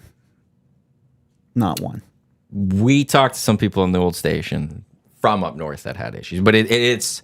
I get why there was the other side to this. You know what? So Though? It was never negative. It was. I always, when I was a little kid, I looked at an Eskimo as a big, powerful, smart, hardworking person. That's all I ever thought of them. the next generation doesn't view it that way. No, I know. And then that's I know. There's- I know, but- and it was but- one. If it didn't change when it did, it was going to change within 20 years. Like, Yeah. eventually, it was going to happen. It was just when do you do it? Yeah. Okay. Yeah, but Don, a lot of people feel the same it's way not you do. changing It's because it's the And- next generation that Yeah, that and I has that understand. is But I looking at things and going, honestly- this isn't. This Yeah, brings yeah, up yeah. bad memories of me for what my family happened to my family, and that's kind Okay. of and that's it's going to be. Because when I was growing, like, it wasn't a bad name. It wasn't something I didn't. You could I say never Eskimo thought was of it never as a a thing. bad name. But as time's moving on, it's becoming more and more of a. Well, no, this is actually a bad term to use. I Well, think for some of them, For so that's the issue. Redskins and stuff like that, for sure. That one, Yeah, that was bad. That- and that that's was a always bad going to be name. the domino. Right. That was once Washington changed their name. I think that was going to Cleveland, because as yeah. long as Washington was still going as the Redskins, it was any other team, Cleveland's, Yeah. the Blackhawks. Is there going to be there's going to No, they're very not going to change, staunch but in there's always going to be this. People are going to always Yeah. bring it up, and that's going to now. Yeah. it's going to keep happening. It'll be a thing. Until either we die and they're still being talked about, or they eventually change it. Like, it's one of those stories. Yeah. The Seminoles, But as long as the Washington had their name, they could always point to, but them. Yeah, But for them. But them. Yeah. And then I once just it brought changed, it up which is, because Yep. I know people my No. age stop buying tickets. Yeah, no, my O- uncle's o- one of them. over that. And, the old white guy comment didn't go over well. that was a very bad comment. That was my uncle, like you, Don, grew up at Clark Park at Commonwealth, and when they changed the name, he was upset. like many people. And then when that comment was made about old white guys, Yeah. he was like, I'm done. Nope, they're not getting any more of my money. And he's very stubborn, old Italian. He's not old, stubborn Italian guy. And that's it. No more green and gold for him. We are almost out of time. Okay. But I need to ask you then this with this thing. Final thing on the Elks then. Should they go private ownership? Yes. You think so? Yep. Because it sounds like that's kind of what Rick Lawlisher is now here to do. Yeah, he will stay as president going into next year, likely to try to get a different ownership for this team. Is that so? That's the right move in your eyes? I think so, and I think it should be somebody from Edmonton who steps up. What are the pros, in your opinion, as a businessman? Like the public ownership is worked in the past, kept the team going, but a private owner who really believes in the league can sink some money into it and really help do some things that maybe when you have a committee voting get shut down. Right. Right. Or it's like slow as molasses. Make stuff to make move. a decision. So you have that. I think that's probably the biggest part of it, Tom, is to have that better decision, quicker decision making process. The team has to stay here. Less red tape. Less red tape, and maybe it's PCL or some big local successful company that jumps in. We have people here. Well, I think it's going to be a group. Like it'll be a few individuals coming together. I'd be okay with that. To try to I don't think we're gonna have an Edmonton investors group, 38 people type. You don't need that for a But I CFL think team. you'll have like a group of there'll be a number of people coming together to do this. But it would be private under. Get into that Rolodex. Start calling your friends and peers and see who wants to do a little moving and a little shaking. Maybe it's I'm sure it's maybe it's happening. Kate's. Well, Bring a lacrosse team back too. Sorry, just throw that in it. And there's talk of NLL looking next teams, next cities. I think there was there wasn't Edmonton mentioned in that. I will say this, and we had the emergency pod before we launched EST. Yep. I mentioned there was a group that they're around $1 billion is their They have worth. money. And they sniffed around recently, I think within the last year and a half, and then ultimately said, no, thank you. So there is interest there. And then, of course, there was somebody that called me and said, you watch, OEG is going to make a pitch. I don't know how much I believe that, and I don't know how much I like that, to be honest with you. I think it'd be cool to have someone support the Elks and even bringing soccer back. Combine the two. You've got that big, beautiful stadium with the practice field right behind it. I don't know. Yeah, I don't have enough money to do it. That's the one issue for Commonwealth. For soccer perspective, if you're struggling to get 30,000 for a CFL game, you're probably not getting 30,000 for a soccer game. No, and if you're going to put up, like if you have 5,000 people there, which is kind of what the Canadian Premier League you'd be great at, it looks bad. It's a beautiful Commonwealth. A beautiful stadium, but it's 50 years old now, right? Like it's a blessing and a curse. Yeah. It's great that we have such a facility in terms of attendance and how many people you can fit in there and what we can bring because of it. But it's also now a curse because there's not a lot we can do with it. Like there's not a lot of events. We were limited in how many events we could bring to it. Right. And where are we getting the money to now fix it? And years ago they were going to put a roof on it, right? Apparently the pilings are there for the roof. I didn't know this, but that's cool. No, it's all there. Don, thanks for coming in. Short notice too, so apologies on that, but we'll have to get you on again at some point, but with a little more notice. I appreciate having me on, and thanks to the shout out to our company and Contemporary Office Interiors. That's right. That's right. And then Sports Central, Free Play, Kids Sport. Yeah. Keep promoting those. If you're a little business out there and you want to help kids, any of those, Sports Central, Kids Sport, or Free Play, go down, tour, have a discussion about them. They're well worth investing your company's brand on. COI.BZ. Quickly, Bears, UBC, prediction. Bears going to do it? Bears are going to do it. Yes. Yep. Yes. That team believes, and when you believe, go a long way. I think it'll be close. Oh, but I think they can do it. I think Chris Morris has built a juggernaut there. And if they do, a lot of those guys coming back next year will be even more fun. And the Oilers do it tonight too. There you go. Boom. Up next, it is the Lock Shop with Dusty and Huss. And then at noon, two guys and a goalie. Walking Gage, who was sick today to want to come in. So he couldn't come in. He didn't want to get us sick. He will be on with Cass and with Dusty. They'll get you set. Oilers on the ice at noon our time, so they'll have you fully updated on what's going on down in San Jose. Thanks to everyone for tuning in to the EST Hangout, which is presented by Mott's Clamato Caesar. On behalf of Tom Gazzola, Don Ellis, I'm Matt Iwanyk. Enjoy the rest of your Thursday. Lock Shop coming up next.